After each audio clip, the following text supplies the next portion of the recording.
උතුම් වූ ධර්මදේශනය ප්‍රඥා නාලිකාව තුළින් විකාශය කිරීමට ප්‍රචාරය කිරීමට ධර්ම දානය සිදු කිරීම සඳහා මිනුවන්ගොඩ ගම්පහ පාරේ අංක 138න් 4 දරණ නිවසේ පදිංචි ඩිංගිරි බණ්ඩා ජයසූරිය මහතා හා නන්දසීලි ජයසූරිය මහත්මිය සමග මිහිරි සම්පත් වික්‍රමසිංහ බානුකී නිරෝෂා ජයසූරිය සහ ඕකාන්දර දකුණ මල්වත්ත පාර අංක 25න් 12න් ඒ දරණ නිවසේ පදිංචි සුනෙත් ඉන්දික ජයසූරිය හා ශාලිකා ගයාත්‍රී අබේවංශ යන දූදරුවන් විසින් මෙම උතුම් වූ ධර්මදේශනය සඳහා සැදැහැති දායකත්වය දරා තිබෙනවා. උතුම් වූ ධර්ම දානයන්ගෙන් ජනිත වන්නා වූ මහා පුණ්‍ය ශක්තියෙන් 2021 වර්ෂයේ නොවැම්බර් මාස 30 වන අද දිනට තම 37 වන ජන්මදිනයේ යෙදෙන සුනෙත් ඉන්දික ජයසූරිය පුතණුවන්ටත් 2021 වර්ෂයේ නොවැම්බර් මාස 10 වැනි දිනට තම 7 වැනි ජන්මදිනයේ යෙදුණු විහංගි යහර්තා ජයසූරිය මිනිබිරියටද 2021 වර්ෂයේ නොවැම්බර් මාස 17 වන දිනට තම 3 වන ජන්මදිනයේ යෙදුණු ගවිඳු යහර්ත ජයසූරිය මුණුබුරාටද සුබ උපන් දිනයක් මෙන්ම විදාරා තේනුකී වික්‍රමසිංහ මිනිබිරියට හා බුත්සර දහම්නෙත් වික්‍රමසිංහ මුණුබුරාටද නිදුක් නිරෝගී සුවපත් භාවය සහ ත්‍රිවිධ රත්නයේ ආශිර්වාදය වේවා. මියගිය දෙමාපියන් වන හෙට්ටිපොළ ගිරා තලානේ පදිංචිව සිටි WJA කපුරුහාමි පියාණන් හා RM කිරිමැණිකා මෑණියන් අලව්ව කැප්පිටිවලාන පදිංචිව සිටි සයිමන් අප්පුහාමි සේනාදිරි පියාණන් හා මෙරායා පණ්ඩිතරත්න මෑණියන් පන්නල කුරුණෑගල පාරේ අංක 43 දරණ ස්ථානයේ පදිංචිව සිටි WA ලක්දාසේන වික්‍රමසිංහ පියාණන් හබරකඩ මලවියා කන්ද පටුමග අංක 54 1න් 4 දරණ ස්ථානයේ පදිංචි වී සිටි BA සීලවන්ත අබේවංශ පියාණන්ටත් මියගිය සහෝදර සහෝදරියන් වන කොබේගනේ අලහේනේගම පදිංචිව සිටි WJA රන්මැණිකා මහත්මිය බටුවන කරලියද්දේ පදිංචිව සිටි WJA ඩිංගිරි මැණිකා ජයසූරිය මහත්මිය කුලියාපිටිය දිගල්ලේ පදිංචිව සිටි HM පොඩි මැණිකා හේරත් මහත්මිය අලව්ව කැප්පිටිවලාන පදිංචිව සිටි සිරිසේන සේනාදිරි චන්ද්‍රසේකර සේනාදිරි කල්යාණි සේනාදිරි ජගත් සේනාදිරි හා යශෝදරා හෙට්ටිආරච්චි යන මහත්ම මහත්මීන් ඇතුළු දායකත්වයේ දරූ සියලු දෙනාගේ පවුල්වල මීට පෙර මියගිය පින් බලාපොරොත්තුව සිටින සියලුම නෑදෑ හිතමිත්‍රාදීන්ට මේ උතුම් ධර්ම දාණයෙන් ජනිත වන්නා වූ පුණ්‍ය කුසල් අනුමෝදන්ව භව ගමන කෙටි වී උතුම් වූ නිර්වාණය සාක්ෂාත් වේවා. ලෝකවාසී රටවාසී සියලුම දෙනාට ත්‍රිවිධ රත්නයේ ආශිර්වාදය මෙන්ම ගෞරවනීය දේශකයාණන් වහන්සේට උතුම් නිර්වාණ අවබෝධය සාක්ෂාත් කර ගැනීමටත් නිදුක් නිරෝගී සුවපත් භාවය සහ දීර්ඝායුෂ සම්පත්තියත් ලැබේවා. දායකත්වයේ දරූ සියලු දෙනා විසින් මේ කරගන්නා කුසල කර්මය හුදෙක් ඔවුන්ගේ නිවන උදෙසාම උපනිශ්‍රය වේවායි ප්‍රාර්ථනා කරනවා. එසේම වේවා කියා ආශිර්වාද කරනවා. නමෝ තස්ස භගවතෝ අරහතෝ සම්මා සම්බුද්දස්ස නමෝ තස්ස භගවතෝ අරහතෝ සම්මා සම්බුද්දස්ස නමෝ තස්ස භගවතෝ අරහතෝ සම්මා සම්බුද්දස්ස තස්මා තත්‍රාසතෝ පුතුග්ජනෝ නාලං නිබ්බින්දිතුං නාලං විරජ්‍යතුං නාලං විමුච්ඡතුං ති. ධර්මානුශාසනාවෙහි සදහවර දායකත්වයේ දරන්නා වූ භවතුන් ප්‍රමුඛ අද මෙම මොහොත අපට සවන් දීම සඳහා ඉඩකඩ වෙන් කරගෙන තිබෙන්නා වූ ධර්ම ශ්‍රවණාබිලාසී සදහවර පින්වතුනි, අනුග්‍රහක බෞතුන් අපට ප්‍රශ්නයක් ඉදිරිපත් කරමින් කරුණු පැහැදිලි කරගන්න බලාපොරොත්තු වෙනවා. ප්‍රශ්නය නම් මෙයයි. නිවන් අවබෝධ කර ගැනීම සඳහා ගිහිගේ අතහැර යා යුතුමද?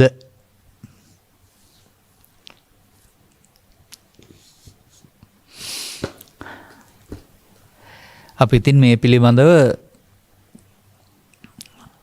සාධාරණ කරුණු හොයලා බලමු. ඓතිහාසික කරුණු, දහම් කරුණු ගලපලා බලමු. මෙහිදී මේ වචන වලට එකම අර්ථයක් තියෙනවා කියලා කල්පනා කරන්නේ නැතිව ඒව ගම්බීරත්තා කියලා ගැඹුරු අර්ථ තියෙනවා කියන කාරණාව පොඩ්ඩක් තේරුම් ගත්තොත් හොඳයි. මොකද ගම්බීරත්තා ශුන්‍යතා ශුන්‍යත පටිසංයුත්තා ලෝකෝත්තරා කියලා මේවා තියෙනවා හැම වචන ටිකක්. ඒ අනුව සිදුහත් කුමරාගේ ගිහිගේ අරහාම අබිනිෂ්ක්‍රමණය කියලා අපි කියනවා. මහාබිනික්මන කියලා. උන්වහන්සේ ගිහිගේ හිටියානම් කවුද වෙන්නේ? සක්විති රජ. සක්විති රාජ සංකල්පයක් පොතේ තිබුණාට කොහෙවත් මේ ලෝකේ ඉඳලා නැහැ. මම හිතන්නේ සක්විති රජකම කියන්නේ දැහැමි රාජ ඔය බුද්ධත්වයේම තමයි කියලා. ගිහිගේ හිටියානම්. මොකද මේ පෙරම් පුරාගෙන මෙහෙට ආවේ මොකටද? මේ කාලෝයන් තේ මහාවීර උප්පජ්ජං මාතුකුත්තියං සදේවන්ත කන්තාරායන්තෝ බුද්ධස්ව අමතම් පදං කියලානේ. ඒකටනේ. එහෙනම් ඇඳුම මාරු කළා කියලා නෑ කියලා නෑ, දෙකේදිම වෙන්න ඕන කාරණේ ඒකයි. නමුත් ඉතින් අර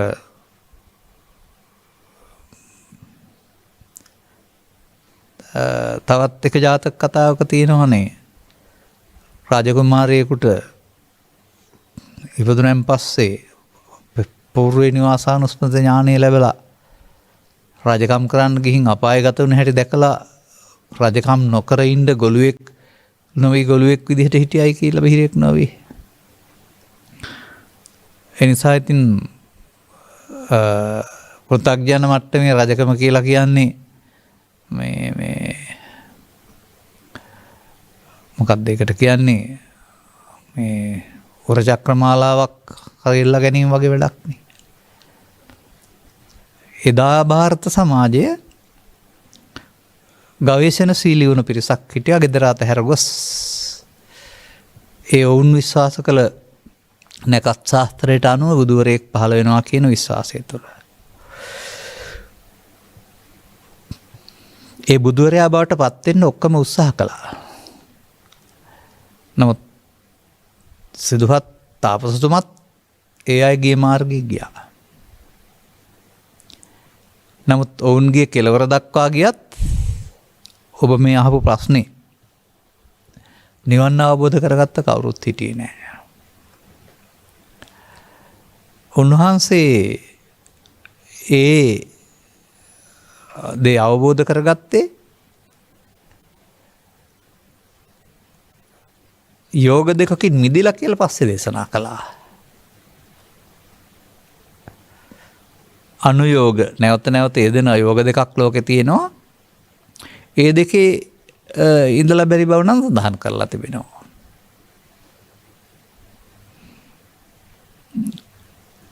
කාමසුකල්ලිකානුයෝගයේ අත්කලමත. ඒකට කාමසුකල්ලිකානුයෝගය කියන්නේ ගිහිගේ හිඳීම කිව්වොත් එහෙම අත්කලමතානුයෝගය කියන්නේ පැවිදි වීම කියලා ගන්න වෙනවා. නැත්නම් කැලේට යාම කියලා. ඔය ඇඳුම් මාරුවකින් නෙමෙයි ඔය පෙන්වන්නේ. කාමසුකල්ලිකානුයෝගය අත්කලමයෝගය කියලා කියන එකේ තේරුම ශරීරයට සැපදීම ශරීර දුක් දීම කියලා හරියන්නේත් නැහැ. අනුයෝග කියන්නේ නැවත යෙදීමනේ. එහෙනම් ඒ අය එසේනම් ඒ අය දකිනවා ඊට එහා සැපතක් නැහැ කියලා කාම අරමුණු පිටසහ ලුහු බැඳීම. ඒක සුදු ඇඳුමින් හරි සිවුරෙන් හරි කොහේ හරි අරමුණු පිටපස්ස ලුහු බැඳීම තමයි කාමසුකල්ලිකානුයෝගය කියන්නේ. ඇඳුම කතාවක් නෙවෙයි. එතකොට ඒ තමයි ලබන්න තියෙන උත්තරීතර විමුක්තිය. මොනවා කරලා හරි ඒක විඳින එක තමයි කරන්න ඕනේ කියලා පස්කම් සෝයේ පිටපසු ලුහු බැඳීම කාමසුකල්ලිකානුයෝගය. ඒකට ඉඩ නොදී අනවබෝධයෙන් යුක්තයෙන් මගහැර සිටීම සිරට දුක් දීම කියන එකේ තේරුම ඒක අරමුණට එන්ට නොදී ආස්වාදයට ඉට නොදී වෙනත් ක්‍රමයකින් මගහැරීම අත්කලමතානුයෝගය. මේ දෙකේ බැරි බව උන්වහන්සේ ඔප්පු කරලා උන්වහන්සේගේ පාරක් පෙන්නවා. ඒක මංගල ධර්ම දේශනාවේදී විමුක්ති සඳහාම කැපවුණු පිරිසක් බැවින් පස්වගත උසන් ඔවුන්ට අන්ත දෙකෙන් මිදෙන්න කියලා වදාලා. ඒ ඇඳුම් මාරු කරන්න කියලා නෙවෙයි වදාළනේ හිතින් ගන්න අන්ත දෙකෙන් මිදෙන්නයි කියලා. තමන් කේරුම් ගත්ත සදහම් කියන කාරණාව බොහෝ ජනයාට හිතසුව පිණිස දේශනා කරන්න ඕනේ කියලා කල්පනා කරලා බලලා තමයි ගමින් ගමට ධර්මචාරිකාවක් යොදාගත්තේ. පන්සලක් හදාන දායක පිරිසක් හදාන ඔවුන්ට පින් දීලා දානලය ඇති කරගන්න ක්‍රමයක් නෙවෙයි ඒක. එහෙම ස්ථිර පන්සල් හැදුන්නේ නැහැ සංචාරක ජීවිතයක් තිබුණේ. ඒ ස්ථිර පන්සල් හැදුන්නේ නැත්තේ ඒගොල්ලෝ අකමැති නිසා නෙවෙයි. තථාගතයන් වහන්සේට ඕන වුණා මේ දහම් පණිවිඩය ලෝකෙට දෙන්න. අපට සහ අපට මෙන් WhatsApp හෝ ඊමෝ හෝ නැත්නම් අන්තර්ජාලය හෝ YouTube හෝ මොකුත් තිබුණේ නැහනේ.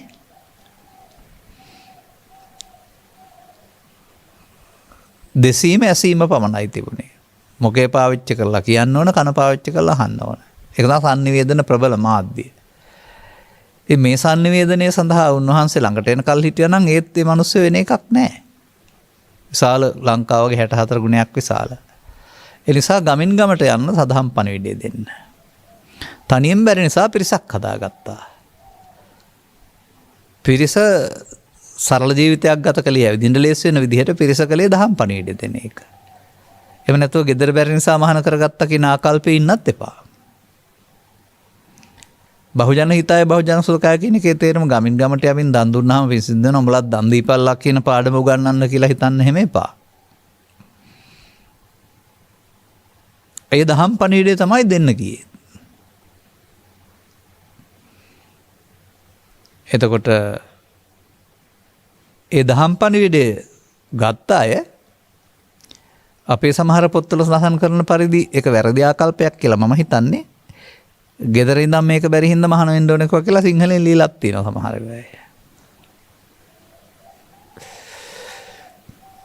නෑ ඒ අයට අවශ්‍ය වුණා නම් ධර්ම දූතයෙක් බවට පත් වෙන්න ඒ සඳහා පැවිද්ද ඉඩ තිබුණා.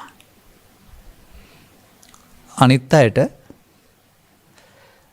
මේ ගෙදර ඉඳනුත් මේ අන්තෙන් මිදෙන්න පුළුවනි පැලේ කැලේට නෙවෙයි අන්තෙන් මිදෙන්න පුළුවනි. මේ අන්ත දෙකෙන් මිදෙන්න විතරනේ ඕන. ඒ අන්ත දෙකෙන් මිදෙන්නට තේරෙන්නේ නැතුව බෑ. තේරෙන්නේ නැත්නම් මේ අන්ත දෙකට අහු වෙන එක තමයි වෙන්නේ. එවිට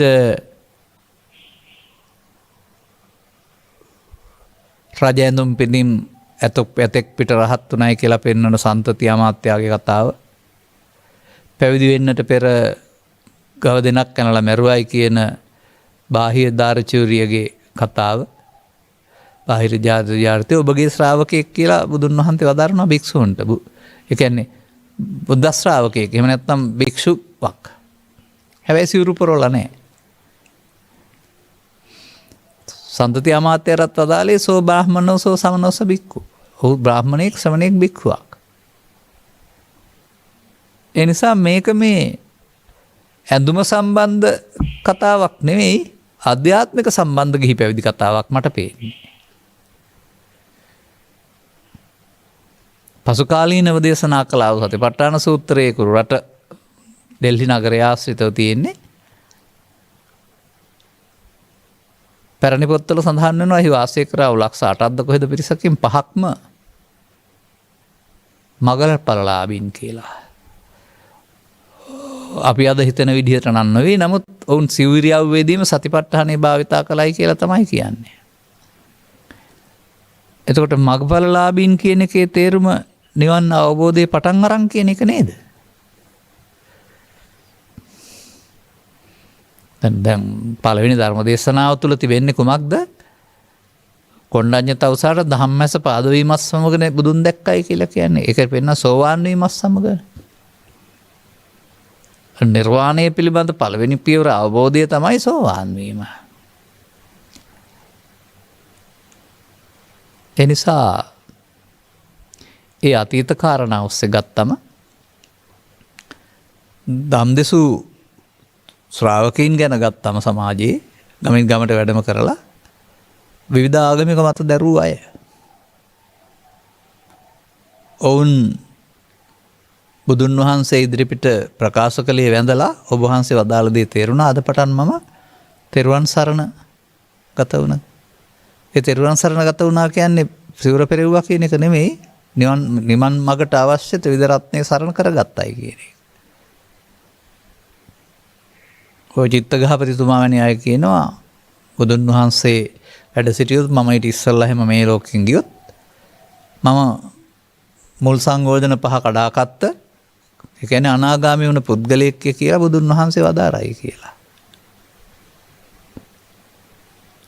මට මතක නැති සූත්‍රයක් තියෙනවා මම දැන් අවුරුදු 15කට 20කට ඉස්සෙල්ලා පරිහරණය කරන්න නැත්නම් මතක් වෙන්නේ නැහැ. වේකනස්ස වගේ එකක් වෙන්නේ නැති. බ්‍රාහ්මණයෙක් සමග කරපු සාකච්ඡාවක්. ඒකත් ඔය බමුණුන්ගේ වාදයක්.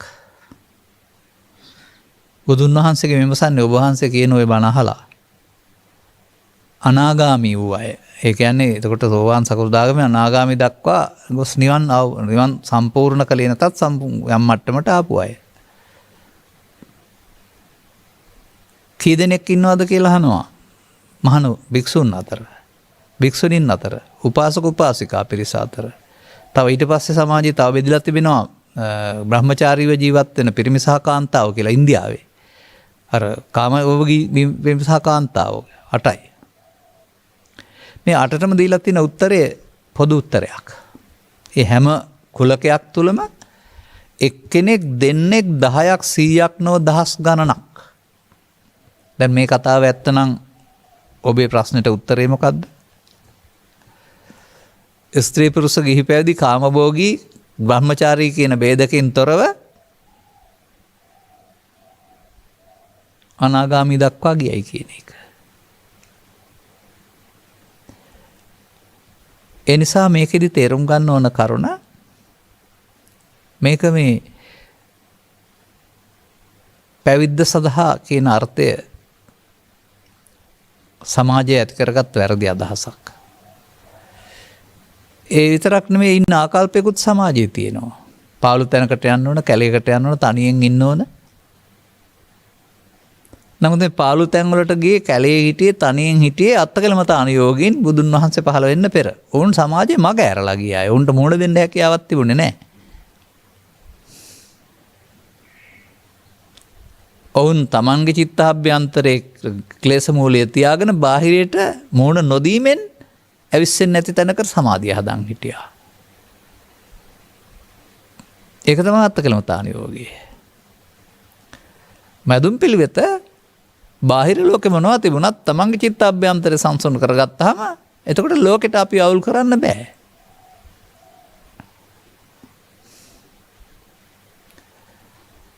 මේ සමාජයේ පවතිනා වූ විවිධ මිත්‍යා මත ඛණ්ඩණය වෙන්න ඕන, බැහැර වෙන්න ඕන.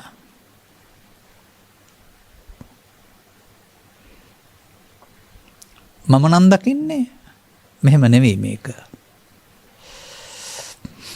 මේ සමාජයේ උන්වහන්සේ තවත් කුලකවලට බෙදනවා. ඔය බෙදුවේ ගිහි පැවිදි කියලානේ. ඇඳුමේ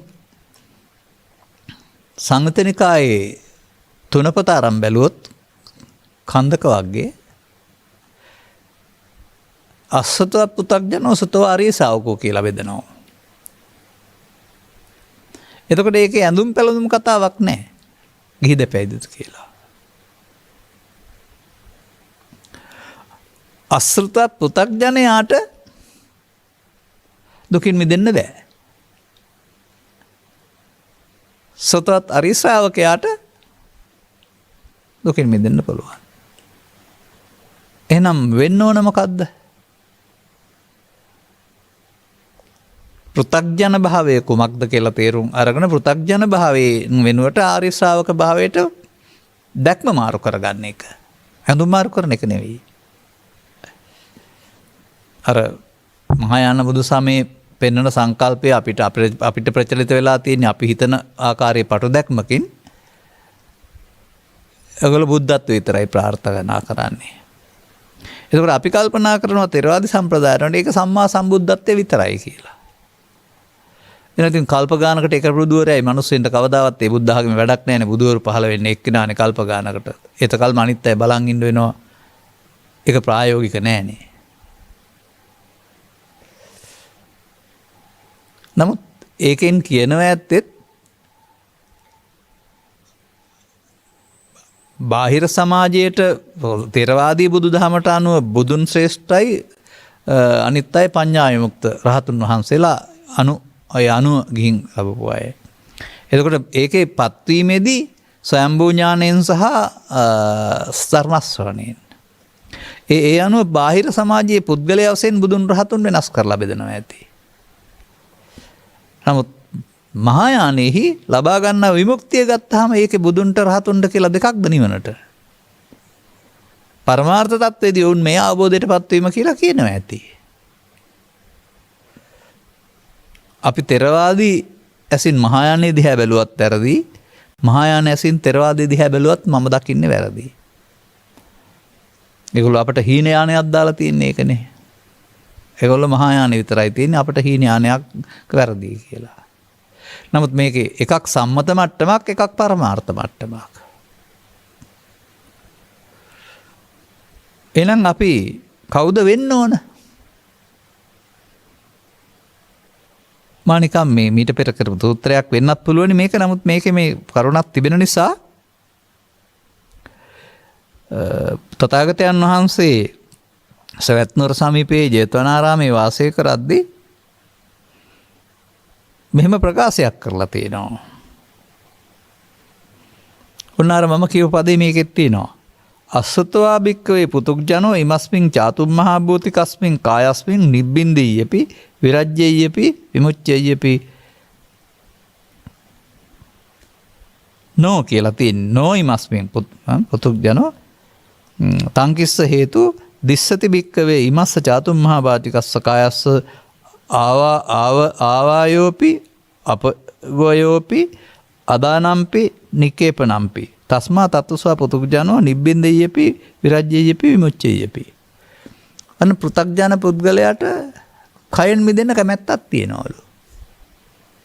හේතුව වශයෙන් පෙන්වන්නේ නූගත් කියන වචනයට වඩා මේක අද භාෂාවෙන් ගන්න නැතුව මේ බුදුන් වහන්සේ වදාලා ධර්මයේ පිළිබඳ වැටහෙන්නේ නැති කියන එක ගන්න ඕනේ. අසුතවත් කියන්නේ අල්පස්සුත. ආර්ය භාවයේ පිළිබඳ අවබෝධයක් නැති පෘථග්ජන භාවය තුල ඉන්න එක කියන්නේ. මහා භූතයන්ගෙන් හටගත් මේ සිරුරෙහි උකටලී වන්නේ නොවෙනවා. නොඇලෙන්නේ වෙනවා. ඒ වගේම මිදෙන්නත් කැමති වෙනවා. කවර හින්දයත් සතර මහා භූතයන්ගෙන් හටගත් මේ ශරීරයේ වැඩිමත් පිරිහීමත් හට ගැනීමත් බිඳීමත් පෙනෙයි.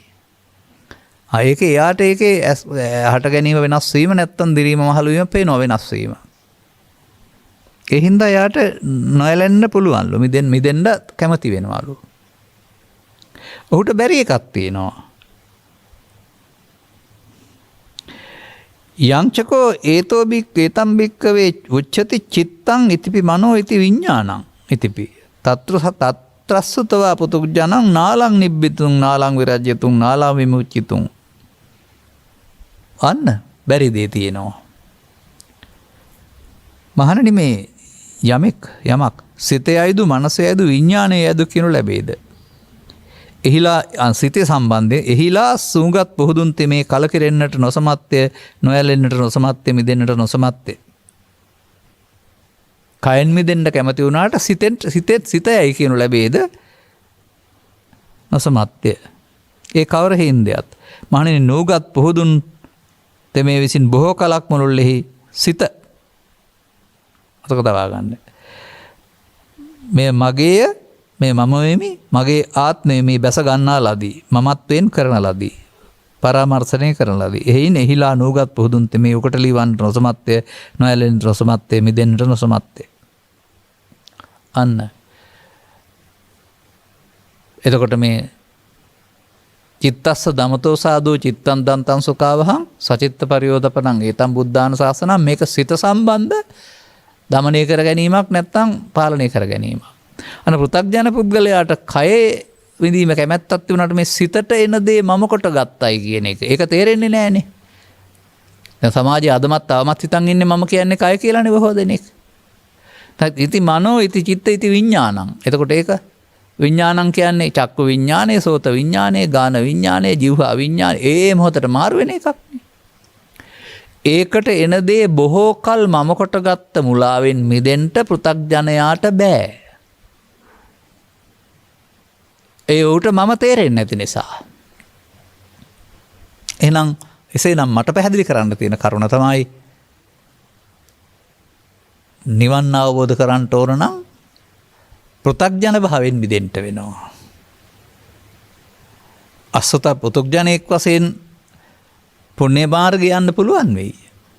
නමුත් නිවන් අවබෝධ කරගන්න නම් සෘතවත් අරිය ශ්‍රාවකෙක් වෙන්න වෙනවා. අනිතක නිවන් කියන වචනේ පිළිබඳව පාසල් අධ්‍යාපනය තුළ හෝ ගමේ ගොඩේ ඉන්නකොට ඇහිච්ච කාරණා අනුව හිතන්නේ නැතිව මේ ත්‍රිපිටකගත සූත්‍ර අනුව හිතන්න. දැන් ගමේ ගොඩේ ඉන්නකොට ඇහුණ කාරණා කියලා කියන්නේ මට අවුරුදු 12ක 13ක ළමෙක් වශයෙන් ඉන්න කාලේ ඇහුණ දෙයක් මේ කියන්නේ. නිවන් දකින්නවා කියන්නේ නැවත උපදින්න නැති එක. ඉතින් මම මේක පරිවර්තනය කරන්නේ කොහොමද? දැන් මේ ජීවත් වෙලා ඉන්නවා මැරුණාම ආයේ ඉපදුනේ නැත්නම් තමයි නිවන්. එහෙමනේ මම මේක පරිවර්තනය මට තේරෙන්නේ නැහැ මේ ස්කන්ධ පංචකයක් පිළිබඳව. නැවත ඉපදීම නැති කිරීම. හරිද? එතකොට ජීවිතෙන් එහා පැත්තේ ඉපදුනේ නැත්නම් නිවන්. එතකොට මරණයෙන් එහා පැත්තේ නිවනක් නේද කතා කරන්නේ. නමුත් මේ නැවත ඉපදීමට කියන්නේ පංච උපාදානස්කන්ධය කියලා. නැවත උපදින්න නැත්නම් පංචස්කන්ධය. මේ පංච උපාදානස්කන්ධය කියලා කියන්නේ හේතු තැබීමෙන් නැවත උපදින එකනේ.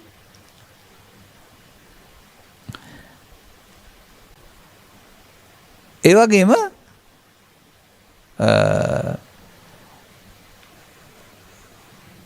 තව සූත්‍ර ගත්තාම නිවීම කියන්නේ මොකක්ද කියලා පෙන්නලා තිබෙනවා.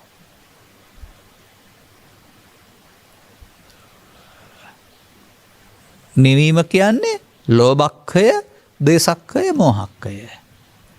එතකොට ලෝභ, දේස, මෝහ කියන්නේ කයේ තියෙන දෙයක් නෙමෙයි සිතට සම්බන්ධ දෙයක්. කය උදව් කරගත්තට ඒවායේ නැති තැන තමයි නිවීම තියෙන්නේ.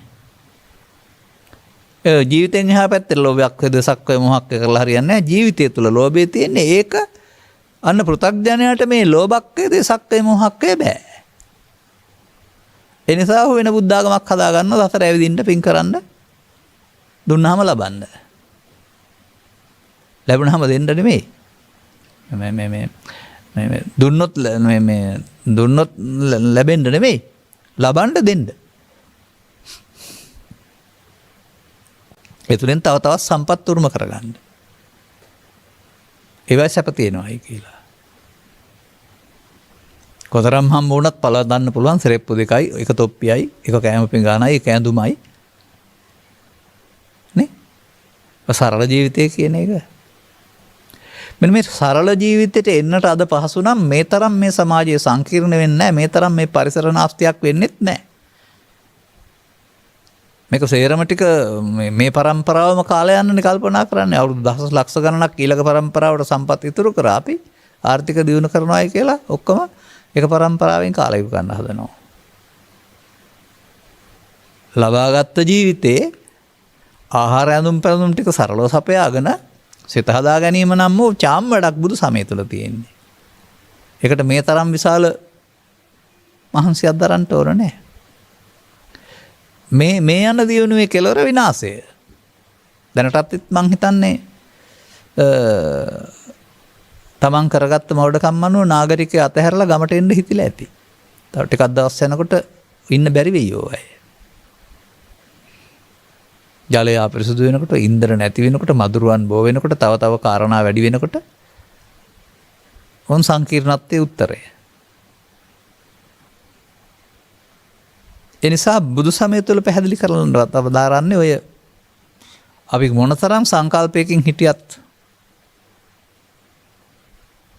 මේක අවබෝධයේ මගක්. අවබෝධය නැත්නම් ගෙදර හිටියත් බෑ, අවබෝධය නැත්නම් පැවිදි වුණත් බෑ. අදාළ කරුණු තේරුම් ගන්න නැත්නම් පැවිදි වුණයි කියන එකේ තේරුමත් ආපහු ඇඳුමක් මාරු කළා යරුණාම ආයෙත් පෘථග්ජන භාවයේ. දැන් පෘථග්ජන භාවයට අදාළ බුද්ධ ආගමක් තියෙනවා රටේ කලක් තිස්සේ තිබුණා. දන් දීලා සිල් රැකලා භාවනා කරලා පන්සිල් ඉඳලා උපසම්පදා සිල් දක්වා කරාම පව් නෙමේ පිං සිද්ධ වෙනවා. පිනෙන් පරලෝ ජීවිත සපවත් වෙනවා. දුකින් නැත විඳීම වෙනකොට පරලෝ ජීවිත සපවත් කරගෙන 100% සඳහාම සකස් කළා වූ බුද්ධ ආගමක ඉන්න බව තේරුම් ගන්න. ඒ පිළිබඳ ඇදපළදු කියන්න දොස්පස් කියන්න චෝදනා කරන්න යන්න ඕන නැහැ. තේරුම් ගන්න. ඒ බුදු සමයේ සැබෑ කොටස යට වුණෙන් පසුව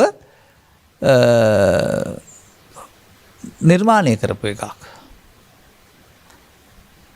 ඒක තමයි ආරි මහා සංඝරත්නය ආරි සංඝරත්නයට සම්මුති මහා සංඝරත්නය වැඩම කරලා කියලා වචනයක් පාවිච්චි කරන්නේ සම්මුති කියන එකේ තේරුම ඒකෙන් කියවන්නේ ආරි පරපුර ඉවරයි ඊට පස්සේ නියෝජනය කරන්නේ සම්මුති පරපුරක්.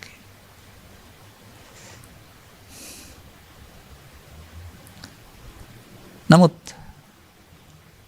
තථාගතවරුන්ගේ වචන අරන් බැලුවම තථාගතප්පේතස ධම්ම විනය අස්ස වික්කවේ මනාකොට ආවද කළා වූ ධර්ම විනය විවෘත වුණොත් බබලනවා වැසුණොත් බබලන්නේ නැහැ. එහෙනම් ඒකෙම පෙන්නනවා ධර්ම විනය යටපත් වෙන්නත් පුළුවන් මතු වෙන්නත් පුළුවන් කියලා. ඒ වගේම තථාගතයන් වහන්සේ වදාරනවා යමෙක් මේ බුදුන් වහන්සේ වදාළ ධර්ම විනය හැතරෙනවා නම් ලෝ නික්ලේශී පුද්ගලයන්ගෙන් හිස් නැහැ කියලා. නික්ලේශීන් පුද්ගලයන් කියලා කියන්නේ සිවුරු පරවා ගත්තා විතරක් නෙමෙයිනේ. නික්ලේශී අය අර එක්කෙනෙක් දෙන්නේ දහසක් 100ක් දහස් ගණනක් හිටියයි කියලා වදාරන්නේ අර ಭಾರತේ. ඒ නිවන් අවබෝධ කළායනේ. ඒ නිසා මේ පටු සීමා තුල ඉන්නේ නැතුව කුමක්ද මේ පෘථග්ජන භාවය අසුත පෘථග්ජන භාවය මොකද්ද සුත්තත්තාරිසාවක භාවය.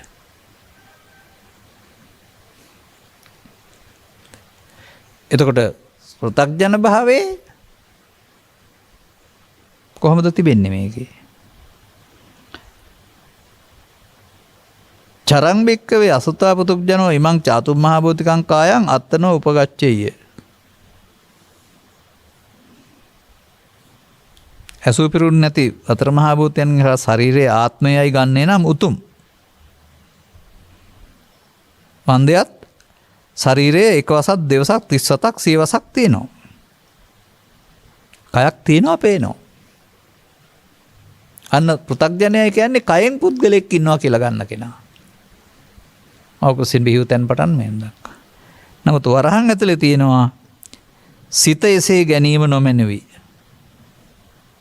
ශරීරයේ ආත්මය ගන්නන් උතුමේ මොකද අවුරුදු 60 70ක් තියෙන නිසා සිත එහෙම ගන්න එපයි කියනවා. කවුරු හින්දයත්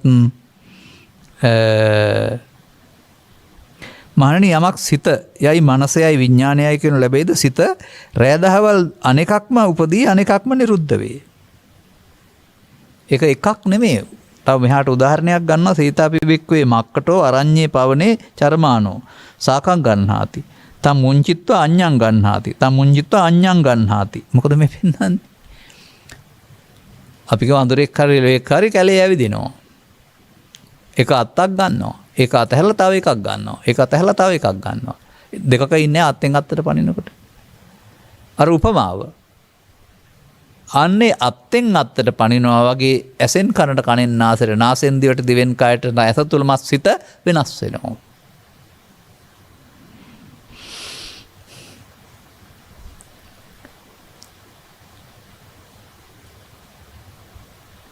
මහණනි වඳුරෙක් මහවනේ හැතරනේ යම්සේ අත්තක එල්ව ගනීද ඒ මුදා අනිකට එල්ව ගනීද ඒ මුදා අනිකක් එල්ව ගනීද එසෙයින්ම මහකන් සිතයයි මනසයයි විඥානයයි කියන ලැබේ සිත රෑ දවල් දෙකේ එකක් අනිකක්ම උපදී එකක්ම නිරුද්ධ වේ අරමුණක් පාසා වෙනස් වේ. අන්න මේ සිතේ වෙනස් වීම කියන එක නොදන්නාකම තමයි පෘථග්ජන භාවය. ඔහුට කයක් තියෙනවා පුද්ගලයෙකුත් ඉන්නවා. එයාට මම කය. නමුත් පෘථග්ජනයා මෙතන පෙන්නනවා සිතට එන දේ මගේ ආත්ම කොට ගත් එකෙන් මිදෙන්න බෑ ඒක දන්නේ නැති නිසා. මොනවද සිතට එන්නේ?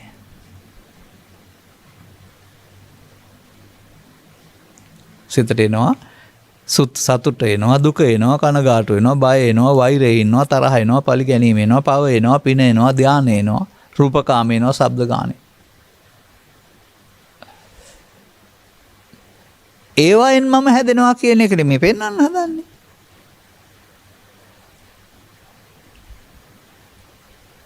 එතකොට මර මම කියන වචනේ ගන්න මයන්න මම කයන්න යන්න මම දෙකම වැරදි මේ යනවා. ඒ සිතට එන මොහොතට කියන නමත් ඊට පස්සේ හොයාගන්න වෙනවා. පෘථග්ජන භාවයේ ඉඳලා බැරි වුණාට ආරි භාවයටපත් වෙනකොට කුමක්ද? අපි මේවා සියවතාවක් විතර කියලා තියෙන දේවල්. කය වෙනයි, කය පාලනය කරන බලවේගය වෙනයි. ඒ බලවේගයට කයක් නැතුව ඉන්නත් පුළුවන්. නමුත් කයට මේ බලවේගය නැතුව ජීවත් වෙන්න බෑ. පොළොවට පස් වෙන්න වෙනවා තනි වුණාම. කය පාලනය කරන බලවේගය ඇහෙන් කනෙන් නාසයෙන් දිවෙන් කයෙන් සිත ඉපදී නැසීම වශයෙන් ක්‍රියාත්මක වෙනවා. අර අඳුරෙක් අතරින් අතට පැනනවා වගේ ඇහෙන් කනට විතරක් නෙමෙයි ඇස තුළමත් සිත එකක් ගනි අනික. අපි ගලමුකෝ ඇස තුළ අපි කියමුකෝ පුද්ගලයෙක් දැකලා සතුටක් ඇති වෙනවා. ඒ තව මොහොතකින් වෙන කෙනෙක් දැකලා තරහක් ඇති වෙනවා. ඒක සතුට නැති වෙලා තමයි තරහ ඉපදෙන්නේ. සතුට එක අත්තක්, තරහ තවත් අත්තක්. තව ටිකකින් බය වෙන මෙස්මුණක් දැක්කොත් බය තවත් අත්තක්. එතකොට අර සිතට එන කාරණේ සතුටේදී, බයේදී, දුකේදී ඒක මම වෙලා තියෙනවා කියලා බුදුන් වහන්සේ වදාරලා තියෙන්නේ. අන්නේ මම හොයාගන්න බැරි අයට මේ මමත්වෙන් මිදෙන්න බෑ.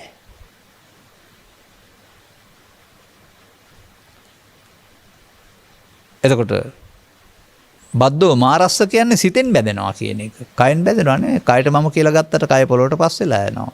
නමුත් සිතට දේ මම කොට ගත්තාම චිත්තාභ්‍යන්තරේ හේතු ඉතුරු වෙනවා. අනේ චිත්තාභ්‍යන්තරයට හේතු බැසගන්නේ සිතට ගන්න කාරණාස් ඇලීම සහ ගැටීම මුලාව තුළින්. මමත්වෙන් ගැනීම තුළ. ඒ නිසා ගිහි බව හරි පැවිදි බව හරි උපසපන් බව හරි පංචශීලයේ සිට උපසම්පදන් බව සිල්වත් බව හරි පංචස්කන්ධය ආත්ම කොටගත් පෘථග්ජන භාවයේ තුල තමයි පවතින්නේ ධර්මයේ ගත්තේ නැත්නම්. ඔය තමයි අපට උරුම වුණ බුදු සසුනේ ඇත්ත తත්වය. එතන ඉඳලා නම් කාටවත් මිදෙන්න බෑ. නමුත් සුතවත් අරිය ශාවකෙක් වෙන්න මොකද්ද දැනගන්න ඕන? අර සිතට එන දේ මම කොට ගන්න සිතට එන දේ මොකද්ද කියලා දැනගන්න ඕන.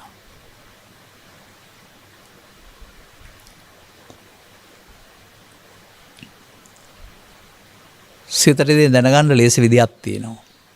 දවල්ට තේරෙන්නේ නැහැ නිින්ද ගියාපුවම හීන පේනවා කියන්නේ සිතට එන දේනේ.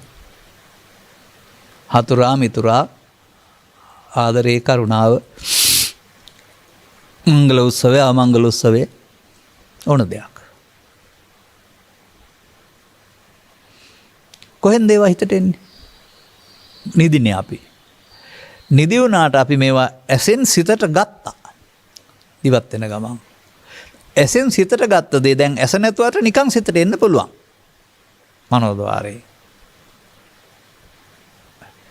ඒ ආශ්‍රෙන් හිතන්න බාහිර උදව්වක් නැතුව සිතට දේ දකින්නවා. හීනෙන් වගේ දවල්ටත් බාහිර දේවල් දකින්නවා කියන එකේ ඇත්ත ඒව ආශ්‍රයෙන් තමන්ගේ හිතට එන දේ ප්‍රතිබිම්බය දකින්න එක. අපි කතා කරන්නේ අම්මා දකින්නවා තාත්තා දකින්නවා කියලා. එහෙම කතා කරමු ප්‍රශ්නයක් නැහැ. නමුත් ඉදිරියෙන් පුද්ගලයෙක් ඉන්නවා කියලා හිතන්න එයා කලක් තිස්සේ ඔබ සමග තරහයි. එයා ඔබ දකින්නකොට ඔහුට ඔබේ හිතට එන්නේ තරහව. ඔබ දැක්කේ තරහකාරී. එයාම තව කෙනෙකු කල්යාණ මිත්‍රයෙක්. එයා දැක්කහම එයාගේ හිතට එන්නේ සතුට. මෙයා දේ වැඩේ කළේ එයා එක්කෙනෙක් නේ. අර එයා අනුව යමින් තමන් හිතේ හදාගත්ත අතීතයේ හිතට එන එක නේද?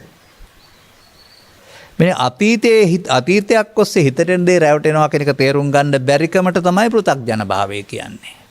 කොහොමද මිදෙන්නේ ඉතින් ආයේ?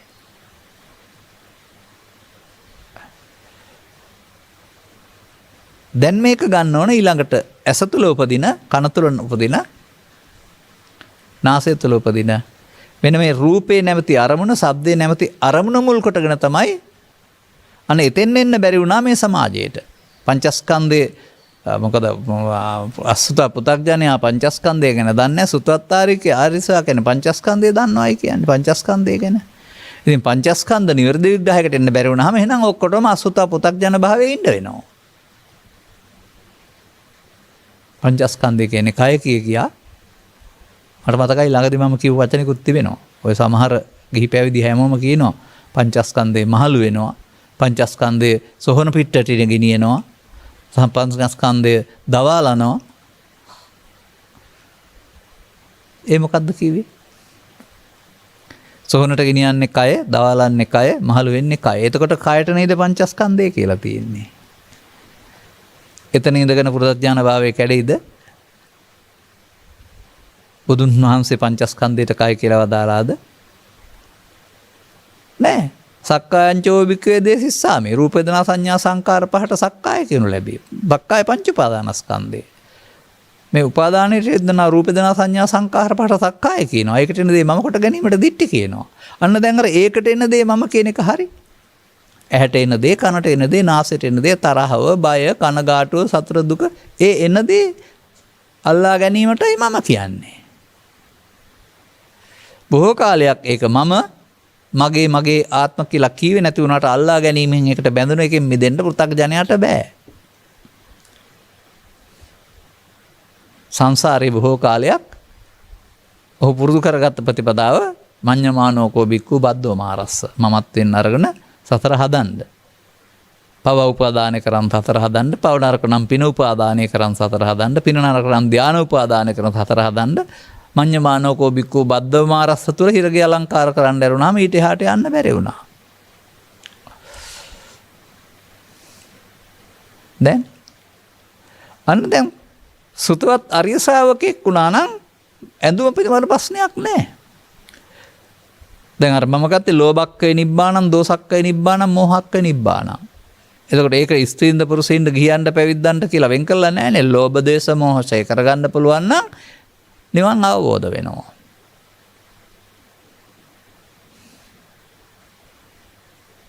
පැවිදි වීම නිබ්බාණං, හිසබූ ගෑම නිබ්බාණං, පාත්‍රය වැළඳීම නිබ්බාණං කියලා නැහැනේ. සුදු ඇඳුමක් පෙරවීම. එනිසා මේ පටු සීමා වලින් එළියට ඇවිදින් බලන්න. පෘථග්ජනයා අර මමත්වයෙන් ගැනීම තුළ මොකද කරන්නේ? ලෝභ දේශ මොහ රැස් කරන පාරේ යනවා. ඒ මමත්වයෙන් ගැනීමෙන් වෙන්නේ ලෝභ දේශ මොහ රැස් කරන එක. එහෙනම් ඔහු භවගාමී, අනුසෝතගාමී දුක් එකතු කරන පුද්ගලයෙක්. මේ මුලාවෙන් මිදෙන්න තථාගතයන් වහන්සේ මේ සුතවත් අරිය ශ්‍රාවක භාවය කියලා එකක් මේ දැක්ම වෙනසක් පෙන්නනවා. මේ දැක්ම වචනෙන් අපි මගේ ආත්ම කීවට එහෙම වචනෙන් අරගෙන නැහැ. නමුත් අරමුණේ ඇලෙන ස්වභාවය. ඇලීම මුලාව, ගැටීම මුලාව අරමුණෙහි. ඇලීමෙන් මුලාවෙන් මම හැදේ, ගැටීමෙන් මුලාවෙන් මම හැදේ. ඇලීම මුලාවමයි මම කියන්නේ, ගැටීම මුලාවමයි මම කියන්නේ. දැන් ඒ විදිහට මමවල් කීයක් ඔබට ඇති වෙන්න පුළුවන් උදේ ඉඳලා රැ වෙනතුරු? ඒ මම ද්‍රව්‍යද? නමුත් ඒ මම ප්‍රබල නැද්ද? දිනන්න හිතෙනවා, පරදින්න හිතෙනවා, පලි ගන්න හිතෙනවා, මරාර මැරෙන්න, වෙඩි තියන්න හිතෙනවා. ඒ මමේ තියෙන ප්‍රබලත්වය යන්න. ප්‍රබලත්වයේ වගේම ඒක තව වැඩිලා නැත්තම් දුර්වලකමක් තියෙන්නත් පුළුවන්.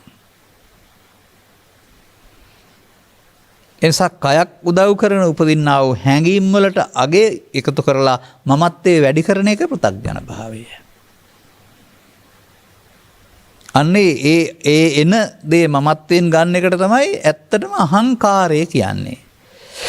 අහං කියන්නේ හැඟීමට, කාර්යය කියන්නේ කර ගැනීමට. දැන් මොනවද අහංකාරය? ලෝභයෙන්, ද්වේෂයෙන්, මෝහයෙන්, ඊර්ෂ්‍යාවෙන්, ක්‍රෝධයෙන්, වෛරයෙන් ඕන කෙනෙක් ඕන දෙයක් මම කොට ගත්තා. ඒක තමයි මේ සූත්‍රයේ පෙන්නන්නේ. බොහෝ කල් මම කොට ගත්ත බැවින් පෘථග්ජනයාට ඒකෙන් මිදෙන්න බෑ. බැරි නම් ඔහුට නිවන් හිමි නෑ. මිදෙන්න ඕනනේ.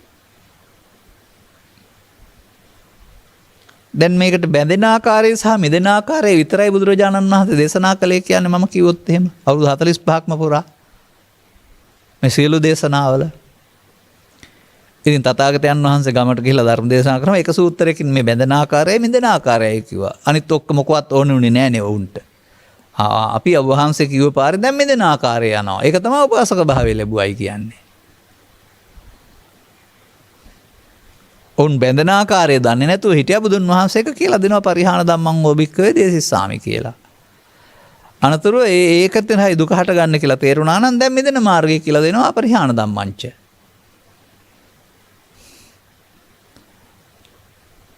ඔබටත් මේක තේරුම් ගන්න පුළුවනි නම් මේක මොහොතක පොඩි වැඩක්. වරදින්නෙත් මොහොතකින් හැදෙන්නෙත් මොහොතකින් කියලා. නමුත් අවාසනාවකට මේක වරදින පාර අවුරුදු 60ක් 70ක් ගිහින් දැන් තමයි මිදෙන්න ලෑස්ති වෙන්නේ අපේ සංස්කෘතියේ. මඤ්ඤමානේ පාවිච්චි කළා ලෝභයෙන්, දේශයෙන්, මෝහයෙන්, ඊර්ෂ්‍යාවෙන්, ක්‍රෝධයෙන් වැඩිලා අවුරුදු 60 70ක් ගිහින් දැන් සිල් ගන්න, බණ අහන්න, භාවනා කරන්න, නිවන් දකින්න මරණ බය දැනෙනකොට පන්සලට යන බුද්ධ ආගමේ තමයි අපේ අත්තලා මුත්තලා හිටියේ. ඔවුන්ට මේ නිවන් කියන වචනේ කොහෙ තියෙන එකක් දෝනකමක් තිබුණේ නැහැ ජීවිතය තුළ දෙන එකක් වශයෙන්. ඔවුන් ඒ කිව්ව දේ පිළිගත් ඇහුවා. අනාගත බුදුන්ම ලේසියෙන් ලබා දෙයි කියලා. මේ ජීවිතේ රැස් කරගත්ත පින් අනුව මිනිසුන් අනුව දෙවියන් ආයුරස් සැබල ලබයි. මිනිසුන් අතර දෙවියන් අතර. ඉතින් ඒක සසරට පින විපාක ලබයි. ඒ පිනේ විපාකයේ වශයෙන් නිවන් අවබෝධ වෙන්නේ නැහැ. එදාටත් ආයෙත් ලෝභක්කේ දෝසක්කේ මොහක්කේ නිබ්බාන. එදාටත් බුදුන් වහන්සේගෙන් ආයෙත් මේ ලෝභක්කේ දේසක් මොහය කරගන්න හැටි අහන්න වෙනවා. එහමනේ අපි හිතන් ඉන්නේ පිනට නිකම්ම මේක හම්බ වෙනවායි කියලා. පසුගිය කාලේ මම කියපු වචනයක් තියෙනවා. පින සසරට. සසරේ දෙවියන් අතර මිනිසුන් අතර පැවිද්දේ ආයු වර්ණ සැබ්බල සදා පුණ්‍යාභිසංකාරේ. බණ නිවනට. ඒ බණ කියන වදෙන් ලෝභ දේශ මොහසය කරන්නේ කොහොමද කියන එක ඉගෙන ගන්න වෙනවා. ඉතින් අපි උපමාවක් කරමුකෝ. අනාගත බුදුරජාණන් වහන්සේගේ ශාසනය නිවන් අපේක්ෂා කරන එක ඔළුව වටේ අතේ අවල නාහේ අල්ලන්න හදන එකට අමාරුයිනේ. බලන්න පුළුවන්ද කියලා. ඉතින් ඔය මූණ මැද තියෙන නාහේ නිකන් මත ගන්න පුළුවන් නේ. ඔළුව වටේ යවන්න ඕන නෑනේ. ගෞතම සසුන තුල නිවන් අවබෝධ කරගන්න එක නිකන් මූණ මැද නාහේ අත ගන්නවා වගේ වැඩක්. ඒක අත ගන්න ඔළුව වට අත යනවා වගේ වැඩක් තමයි මේ අනාගත බුදුරෙක් ප්‍රාර්ථනා කරන එක.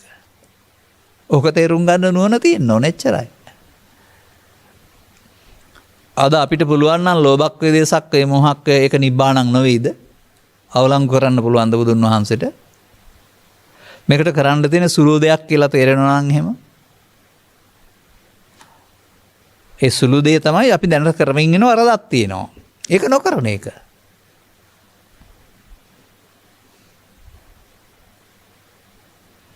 ඒ අපි කරන වැඩේ නිසා මේක වැඩෙනවා.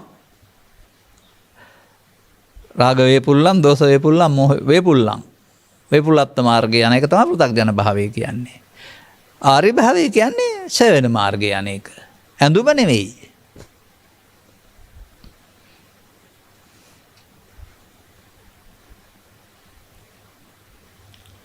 ඒ තේරුම් ගත්තේ නැති අය තමයි ගෙදර ඉඳන් මේක කරන්න බෑ, දරුවෝ හදමින් මේක කරන්න බෑ, කුඹුරු වැඩ කරමින් මේක. ඒ තේරුම් ගත්තේ නැතුව ඒ කියන්නේ. මේ සිතට එන මොහොතට එයින් මිදෙන්න පාවිච්චි කරන්න ඕන සතිය තේරුම් ගන්න නැති තාක්කල් ඒක කරන්න බෑ තමයි. නමුත් මේ සතිය ඇති කරගන්න පුළුවන් නම් ඒ ඕන කෙනෙකුට ඕක බාහිරෙන් හමු වෙලා ගැටෙනකොට මේ හමු වෙන එක කරදරයක් නෙමෙයි ආශිර්වාදයක් වෙනවා. තමන්ගේ හිත ඇතුලේ සැඟවී තිබෙනා වූ දුර්වලකම නිකන් මතුවෙන්නේ අනිත් අය මතු කරලා පෙන්නනවා. අටලෝ දහමට අදාළ කාරණා මගින් ඒවා මතු කරලා පෙන්නනවා. මතු කරගත්තාම දකින්න එක විතරනේ කරන්න තියෙන්නේ. මේක හැංගවිලා තියෙන දෙයක් හොයාගන්න බෑනේ. අන්න මේ මතු වෙනකොට බයයි. හදාගන්න දන්නේ නැති අය. ඒ නිසා මතු නොකරගෙන ඉන්න කැලේට ගිහින් ඇස් දෙක පියාගෙන ඉන්න හැරි ක්‍රමයක් හදාගන්නවා සමාධිය කියලා. දැන් එතකොට හමු වෙන්නේ නැහැනේ, බව වෙන්නේ නැහැ, සංසුන්ව ඉන්නවා. ඒ අත්කලමතාන යෝගයේ බව ඒක එදිලා ඉන්න අයවත් දන්නේ නැහැ අදත්. වෙන මොකක් හරි එකට අත්කලමතාන යෝගය කියලා කියනවා. මේ මැදුම් පිළිවෙත කියන්නේ මග ඇරලා ඉන්න එක හරි ඇලෙන එක හරි නෙවෙයිනේ. එන්න ඇරලා එකතු නොවී ඉන්න එක. එනිසා පෘථග්ජන පුද්ගලයා බොහෝ කල් මොකද කළේ මේ සූත්‍රයට අනුව එන්න ඇරලා එකතු වුණා. මම යලුත් වචනයක් යොදලා තියෙන්නේ. සිතට එන දෙයට එකතු වුණා. ලෝභයට එකතු වුණා, ද්වේෂයට එකතු වුණා, මෝහයට එකතු වුණා, ඊර්ෂ්‍යාවට එකතු වුණා, වෛරයට එකතු වුණා, කාමයට එකතු වුණා. ඒ මොහොතේ උපදින අරමුණට එකතු වෙනවා. එකතු වෙනවට බුදුන් වහන්සේ නමක් තැබුවා ඒතං මම ඒතෝ අහං අස්මින් ඒසෝ මේ අත්තා එනේන එකක් පාසා මේ ඒතං මම ඒතෝ අස්මින් ඒසෝ මේ අත්තා සිද්ධ වෙනවා. එය මගේ එය මම එය මමගේ. කියන්නේ නෑ. ඒ පෙන්වන්නේ සිදුවෙන දේ. ඔන්න අසත පුතග්ජනයා මේ මඤ්ඤමාණයෙන් යුක්තයි. ඔහු එකතු වෙන්න දන්නේ. ඒකට තමයි කියන්නේ පවේදී පව් සිද්ධ වෙනවා, පිනේදී පින් සිද්ධ වෙනවා, ධානයේදී ධාන කුසල් සිද්ධ වෙනවා. නැත්නම් පව නිත්‍ය සුඛාත්මකට ගැනීම, පින නිත්‍ය සුඛාත්මකට ගැනීම, ධානය නිත්‍ය සුඛාත්මකට ගැනීම. අන්න පෘථග්ජනයාට නිත්‍යයි සුඛයි ආත්මයි. වචනෙන් කියන්නේ නැති වුණාට ඒකට තමයි ඒ කියන්නේ නිත්‍යයි සුඛයි ආත්මයි. එකතු වීමේදී අවසන් වෙන්නේ නැහැ. අනාගත ඵලයක් උපදින්නට හේතු නැවත ඉපදීමට හේතු ඉතුරු වෙනවා. ඊර්ෂ්‍යාව, ක්‍රෝධය, වෛරය හෙට නැවත උපදින්න හේතු ඉතුරු වෙන්නේ එකට එකතු වුණාම. එනව පවත්තන්න දන්න කෙනෙක්. පවත්තාගෙන යන්නේක ප්‍රමාදයයි. මෙන්න මේ මොහොතට එකතු නොවෙන්නේ කොහොමද? එපමණමයි බුදු සමයේ භාවනාව. ඉතින් ඒක තේරුම් ගන්න ඇඳුම් මාරු කරන්න ඕනේද? මේ ලෝකේ කොහේ වුණත් කැම්බින් බැඳුම් පැලුම් ටිකක් හොයාගන්න ඕනේ යුතුයකම් ටික කරන ගමන්. Taman යුතුයකම් පැවරලා තියෙන ඒවා අතහරින්න ඕන නෑ නිකක්වත්. යහපත් දේවල් මොකක්වත් අතහරින්න ඕනේ නෑ. මොකද මේ මාතා කය නිබ්බානං, පිතා කය නිබ්බානං, භාතා කය නිබ්බානං කියලා නෑනේ. අම්මා තැහැරීම නිර්වාණය, තාත්තා තැහැරීම නිර්වාණය, සහෝදරයා තැහැරීම නිර්වාණය කියලා. ලෝභක්ඛේ ද්වේෂක්ඛේ මෝහක්ඛේ නිබ්බානන්නේ. අන්න ඒක ෂේ කරන්නේ කොහොමද? ඒකට එකතු නොවීමෙන්. ඒ මොහොතේ එන දෙයට එකතු නොවී ඉන්න සිහියක් දියුණු කරන්න ඕනේ. වෙන මොකවත් මේකේ කරන්න දෙයක් නෑ. බරපතල කාරණා මොකවත් නෑ. ඔතෙන්ද සරල කරගන්න බුදු සමය. මතක තබා ගන්න. ඒක තේරෙනවා නම් සිතට යෝජනා කළ එකතු වෙන්න ඒ පුරුද්දට එකතු වෙනවා. ඒක අනුසෝතගාමී. දැන් සිතට 16 වතාවක් යෝජනා කරලා එකතු නොවී ඉන්න හැටි හුරු කරන්න.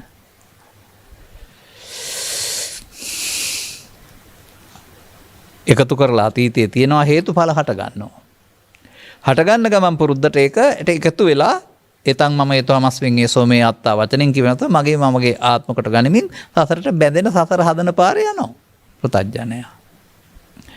සසර හදලා නිවන් දකින්න බෑනේ. සසර හැදුවාම සසර ඇවිදින්න වෙන්නේ. කොහොමද ඒක ෂේ වෙන්නේ? ඔබ සුනකයෙකුට සතෙකුට ආහාර දුන්නොත් ෂේ වෙනවද? වැඩෙනවානේ. නොදී හිටියොත් එහෙම ෂේ වෙනවානේ. මෙන්න මේ ලෝභයට, ද්වේෂයට, මොහයට ආහාර නොදීම කියන්නේ මොකක්ද? දීම කියන්නේ එකතු වීම. නොදීම කියන්නේ අනිත්‍ය. දීම කියන්නේ නිට්ටය, නොදීම කියන්නේ අනිත්‍ය. බලමු අපි. අක්කෝදේන ජිනේ කෝදං. නහි වේරේන වේරාණි අවේරේන ච සම්මන්ති. අර අවේරේ වහිර නොකිරීමෙන් සංසිඳෙනවා. ක්‍රෝධය නොකිරීමෙන්. අර නොකිරීම කියන්නේ මොකද්ද? එකතු වීමටයි කිරීම කියන්නේ. මඤ්ඤමානය කියන එක තමයි එකතු වීම කියන්නේ. අරමුණෙන් අරමුණට මේ වැඩේ තේරුම් ගන්න පෘථග්ජනයාට බෑ. මේක අරමුණ තුළ වැඩක් නේ වර්තමාන මොහොතේ.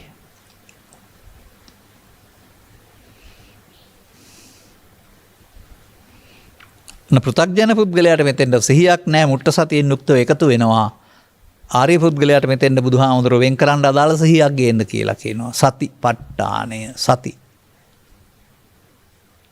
අන්නේ සිහිය තමයි උදව් වෙන්නේ. දිනු කරගත් යුතු සිහිය.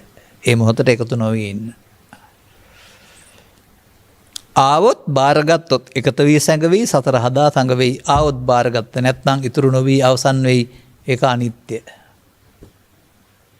නැවතත් ඇහෙන් කනෙන් නාසයෙන් දිවෙන් කයෙන් උපදින අරමුණු සබ්බේ සංඛාරා අනිච්චාති යදා පඤ්ඤාය පස්සති. ඔන්න නුවණින් වචනෙන් හිතනවා නෙමෙයි අර ඇලෙන්නේ නැතුව අල්ලගන්න නැතුව ඉන්නවට කියන දේ අනිත්‍ය නම් ඇලෙන්නේ නැතුව හිටපුවම අනිත්‍ය වෙනවා.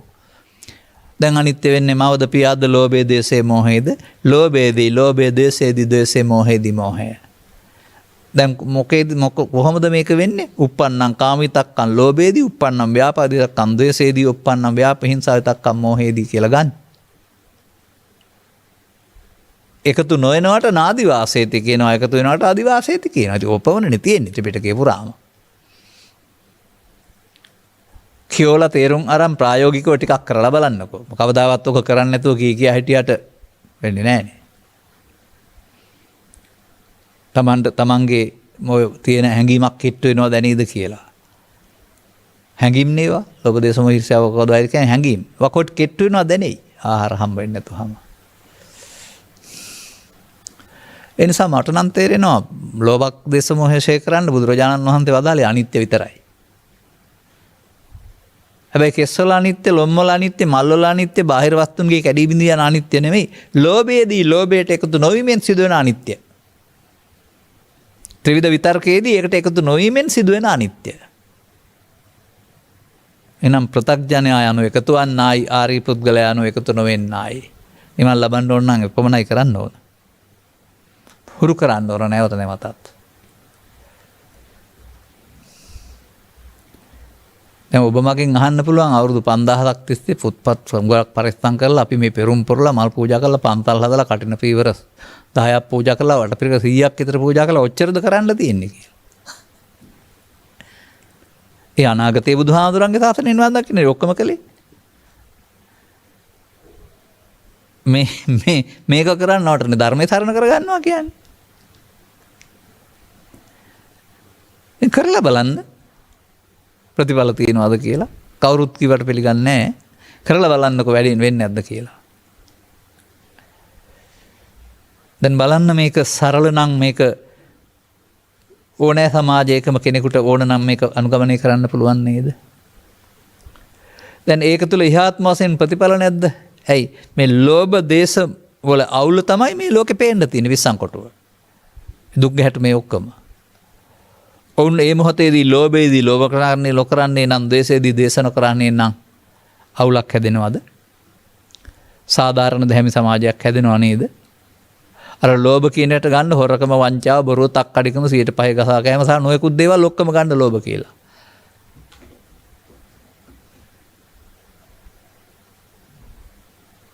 ආත්මාර්ථයනේ. මිනිසා 100%ක් අවංක වීම බුදු සමයෙන් කරන්න හදන්නේ.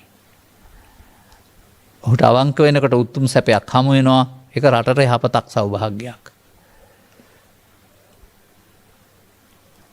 අපේ රටේ තින් පිරිස්සලාවංක භාවය පිළිබඳව ලෝක වාර්තා ආරම්භ බලන්න. මම පසුගිය කාලෙත් කියලා තියෙනවා. ඔය එක මේ රජයේ ප්‍රධාන ආයතනයක් තියෙනවානේ විගණන ආයතනය කියලා. ඕකේ විශ්‍රාමලත් විගණන නිලධාරියෙක් කිව්වා ලෝක ලංකාවේ තියෙන දූෂිතම ආයතනේ රාජ්‍ය සේවය කියලා. ඔන්න අපේ අවංක භාවය.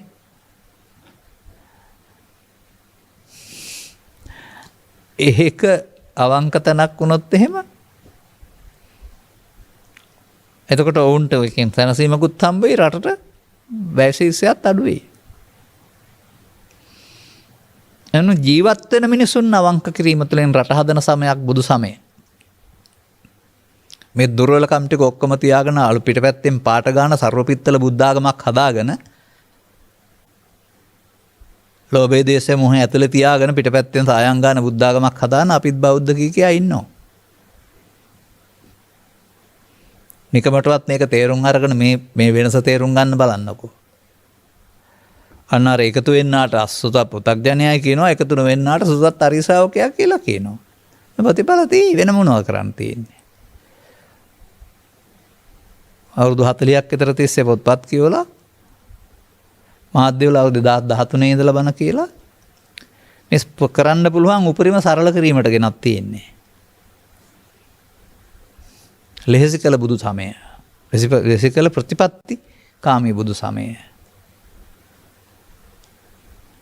ඊට පස්සේ කරන්න තියෙන තේරුම් අරගෙන අනුගමනය කරන එක ලොකු දෙයක් නෑ. වැඩිහිටියන් අනුගමනය කරමින් දරුවන්ටත් දෙන්න ඕන. දරුවන්ට මේක දීපුවම පිරිහීම වළක්වනවා. ඔවුන් දුකට පත්වෙන එක වළකිනවා. මෙදෙන්නත් පුළුවන් අවුරුදු 15 20 ගියන් පස්සේ ඔය එකතු නොවෙන එක තේරෙනවා. මුලින් නම් තේරෙන්නේ නැති වෙයි.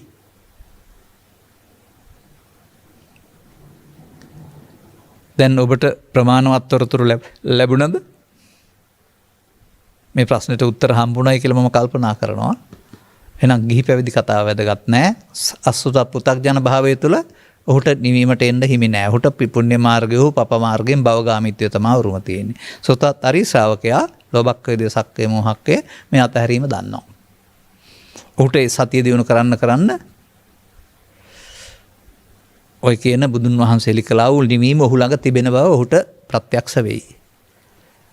අදාළ කරුණු තේරුම් අරගැනීමට ධම්මැස පෑදීම කියලා අනුගමනීය ප්‍රතිපදාවත් තුළින් නිවන සැනසෙන ජීවිතයකට හිමිකම් කියන්ට ඔබට මෙම කරුණු පැහැදිලි කිරීම හේතු වාසනාව වේවා යන ප්‍රාර්ථනාවෙන් ධර්මානුශාසනාව මෙසේ අවසන් කරනු ලබනවා. මෙම උතුම් ධර්ම දේශනාවේ ප්‍රඥානාලිකාව තුළින් විකාශනය කිරීම සඳහා තැදැයි දායකත්වයේ දරනු ලබන්නේ මිනුවන්ගොඩ ගම්පහ පාරේ අංක 138න් හතරදර නිවසේ පදිංචි ඩිංගිරි බණ්ඩා ජයසූරිය මහතා හා නන්දසීලි ජයසූරිය මහත්මිය සමග මිහිරි සම්පත් වික්‍රමසිංහ බානුකී නිරෝසා ජයසූරිය හා හෝකන්දර දකුණ මල්වත්ත පාර අංක 25න් 12 ඒ දරණ නිවසේ පදිංචි සුනිත් ඉන්දික ජයසූරිය හා ශාලිකා ගායත්‍රී අබේවංශ යන දූ දරුවන් විසිනි. 2021 නොවැම්බර් මාස 30 වන අද දිනට තම 37 වන ජන්මදිනයේ යෙදෙන සුනිත් ඉන්දික ජයසූරිය පුතණුවන්ටත් 2021 නොවැම්බර් මාස 10 වන දිනට තම 7 වන ජන්මදිනයේ යෙදෙන විහංගී යහර්තා ජයසූරිය මිනිබිරියටද 2021 නොවැම්බර් මාස 17 වන දින තම 3 වන ජන්මදිනයේ යෙදෙන ගමිඳු යහර්ත ජයසූරිය මුණුබුරාටද සුබ උපන් දිනයක් මෙන්ම විදාරා තේනුකී වික්‍රමසිංහ මිනිබිරියට හා බුත්සර දහම් නෙත් වික්‍රමසිංහ මුණුබුරාටද නිදුක් නිරෝගී සුවපත් භාවය සහ ත්‍රිවිධ රත්නයේ ආශිර්වාදයේ වේවා ප්‍රාර්ථනය. ඔන්න ධර්මදේශනාවලින් කරන්න ඕන දේවල් අපි කියලා තියෙන දේවල් කරනවා පේනවා.